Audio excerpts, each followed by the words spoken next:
Okay guys, we're back. Finally. Very long delay. We apologize about that, but it was a battle trying to find the parts, trying to get everything bought that we needed, or the parts fixed that we could fix.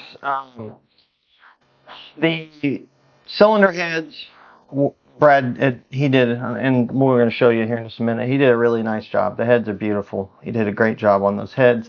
The block, oh my, days of phone conversations, trying to find a few pieces.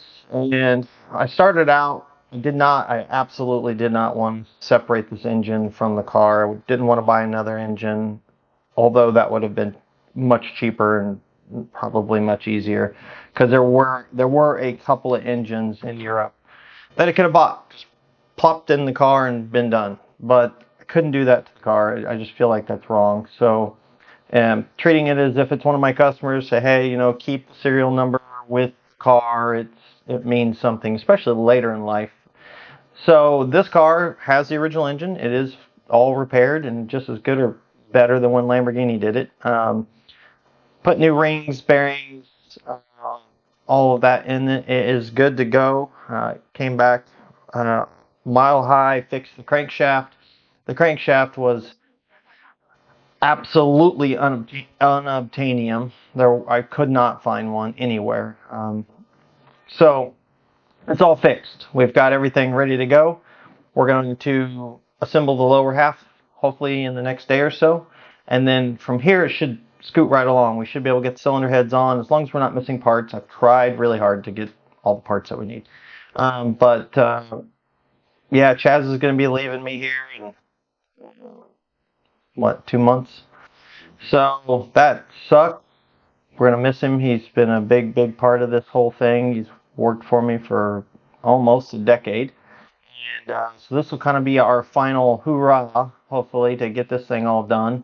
And then we're going to have to find somebody to replace him, which replacing him is not going to be possible. He's been with me forever, so he's my right hand. So I'm going to lose my right hand, and I am right-handed. So that is a problem. So anyway, from here today forward, we're going to have some fun. We're going to get this engine all put together. We're going to make this car as nice as we can make it, and then decide what we're going to do with it from there. Don't know if we'll sell it, keep it, make it part of the fleet, or what. But I really appreciate you guys following us, figuring out all this. We're figuring out this together. So this is going to be a good time, and keep watching. It's going to be interesting. I guarantee it. This has been quite the adventure. Obviously, we showed all the problems that we had, all the issues. Well, now we finally have, I think, everything back to be able to make a complete engine. Obviously, the cams are repaired or new.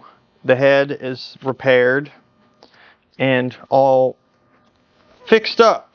It was a mess. It was, and the biggest problem was you couldn't buy a new one. There isn't a new one that I could find anywhere. It's really heavy. Anywhere, period. So there wasn't really an option to go get a new head. It wasn't an option to go just buy something. So we had to fix what we had. So all new valves, all new seals. Obviously the head's been surfaced, vacuum tested. Brad did a really, really, really nice job fixing these. He had a lot of repair time and fixing that damage on the top of the head where the cam sets. But it all turned out really good. The valve covers are back from Coder. They're nice and pretty. So we've got all this stuff. The block just showed up a couple days ago in the tote. We opened the tote. It exists. There's an engine. We haven't seen it for so long. So let's go over there and we'll go check it out.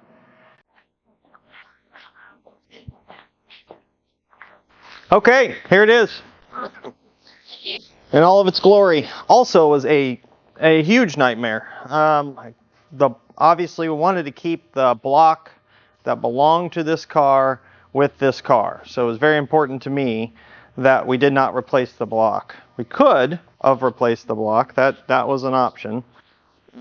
Lamborghini did have those, but really wanted to keep what it was born with it. So we're gonna pick this block up out of here. We've got the oil sump differential assembly on the table here, working on checking it, cleaning it, trying to decide whether we want to open the differential or not. It all looked really good, so I don't really see a reason to. There is some noise in this front bearing. Chaz, if you go over there. Actually, here, let me set the mic by it. You'll be able to hear it. Let me set the mic right there.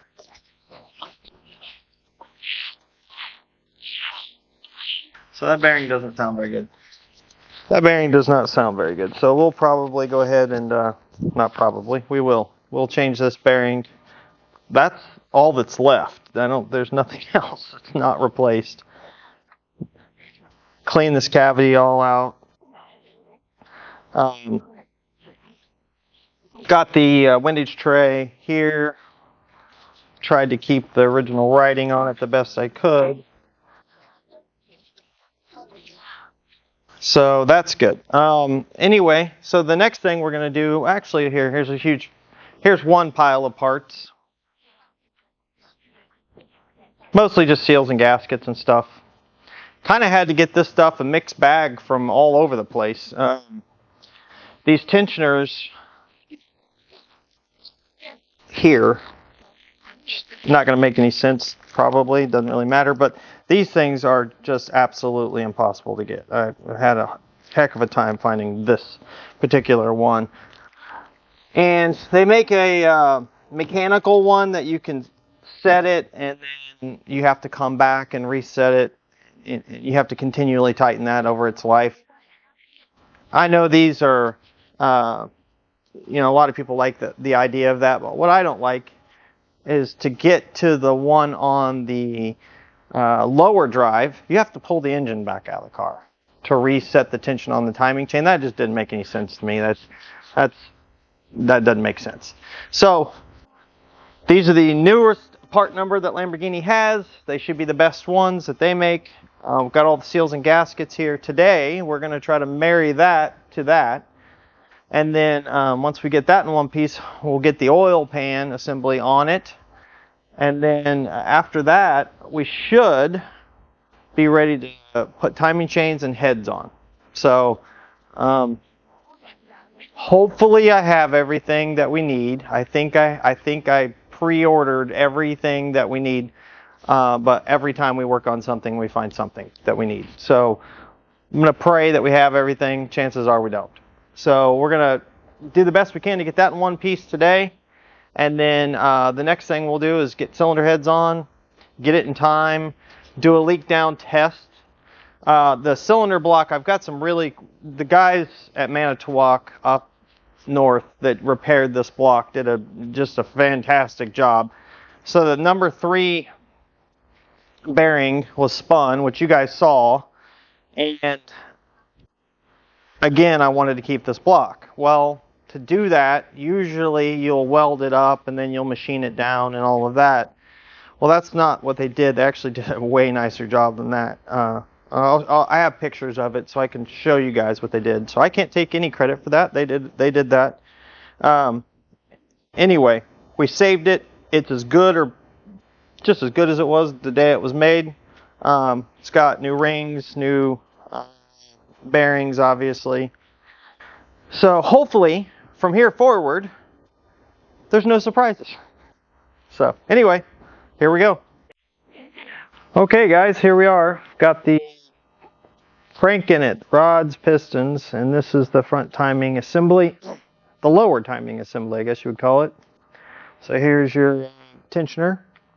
It's hydraulic, and then the 2 idler wheels, chain that runs that, and then these 2 chains are going to go up to the cylinder head to both camshafts. So next step is I'll put the timing cover on it, get that on, and get the cylinder heads on, and then set base number one cylinder, top dead center, put the cams in it, and then degree the camshafts. Hey guys, this is Vince at Black Horse. We're finally to timing the engine. So I've been putting the engine together. We've got a time lapse going of all of that. But we're to the point now of timing the engine. We've got 3 of the camshafts timed. That's done. We're on the 4th camshaft, which is the exhaust cam. And we're going to do that and kind of show you guys how it works. So the book calls out for the intake to be set at 1.7 plus or minus 10 millimeters at TDC overlap. The exhaust is 0.20. And so we're going to set up, which we've already done. I'm kind of cheating here because we've already done one cam, but you're going to see how it works at least. We're going to be setting up TDC on piston number 7, and then actually setting the overlap on cylinder number 12. So, and this one works transversely. That would be setting TDC on 1 and checking overlap on 6. The book has some special tools. I don't have that tool. It's not that big a deal. It's just a big turning wheel to be able to crank the engine from the back side. Everything that they're wanting you to do is from the aft, be the front side of the engine. So it really almost it kind of requires 2 people to do this. But anyway, so it's got a, let's see, intake opens 27 degrees before top dead center, and it closes at 73 degrees. The exhaust opens at 70 and ends at 10. All those numbers don't mean a lot except for the first 2 I said. 1.7 plus or minus 10 at overlap TDC. Exhaust 0.20 plus or minus 10 at TDC. All they're saying, all this gibberish, is that they want the lifter, or in this case the tappet, down 0.2 millimeters when this cylinder arrives at TDC. On this side, it's the number 7 cylinder is going to happen 60 degrees past cylinder number 1. So we know on our timing wheel that we have here on the back of the engine, we'll show you in a minute, that at 60 degrees we should have 0.2. And so let's just check that real quick. Let me get this book out of the way. Kirsten, if you want to come around back there and just show them the timing wheel.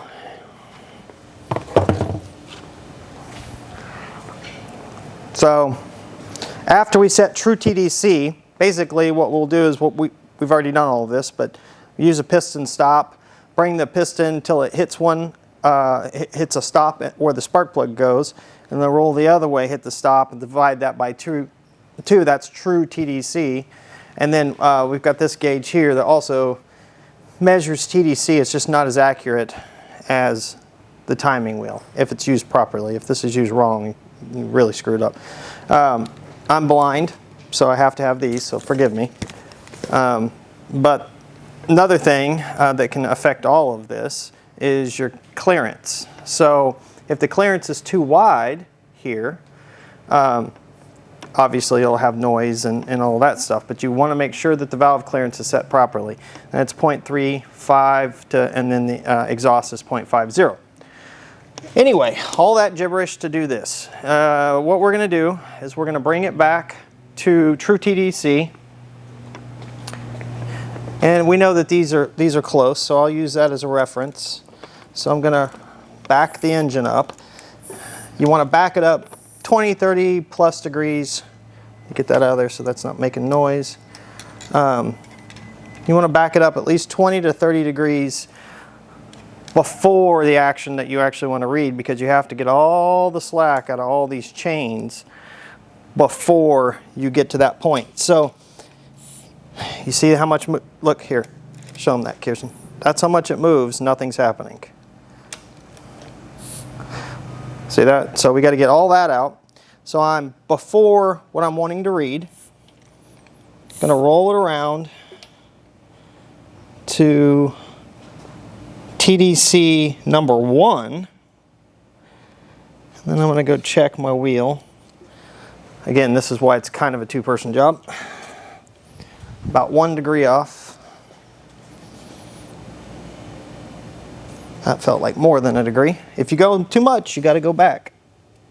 Yep, nope, that's TDC. Okay, so we've got TDC number 1, cylinder number 1. So I'm just looking at the marks. And these are just assembly stamp marks. It's not like an American engine where this is what you're going to use to actually time the engine. All these are for is they give you a rough area to put the thing together. Safe, so that you don't hit anything. Okay, so now we're going to go to 60 degrees past, which should be TDC here.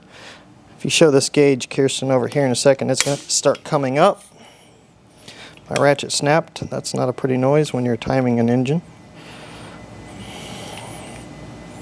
Okay, I went beyond it. You see that? So let me back up again.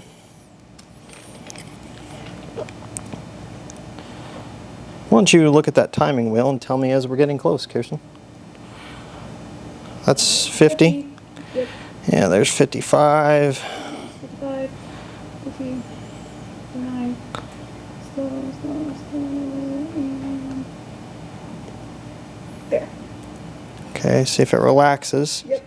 So it's on 60, which is corresponding with this. So we're using two points of reference here to make sure that our numbers are correct. Okay, so we've got that. We've already set this one, so we can just show you. It's reading 0.24. Okay, here, fly. So our specification in the book was what? 0.20. So we're very, very close. So that's the last cam. So after this, we can take all this stuff off of here, and then we can go ahead and torque our cams and finalize all that, lubricate everything. Cam covers can go on. And then the easy part, just assembling the rest of the stuff. After that, we'll get the transmission on it, bring the car up here and get it put back in finally. How many months has this been? Many months. Long time. Yeah, it's been a long time. So anyway, finally coming to the end of this thing, and hopefully it's all going to run magnificently. I've already done a leak down on each cylinder. I always do that before I put the cams in, just to make sure that the cylinder head work was done properly. There's no ring that was damaged going together. There's no obvious problems. So once that's done and you know that's good, I will run through and double check all of these clearances to make sure that they're right. Double check that. And yeah, that's it. Thanks guys. Here we go.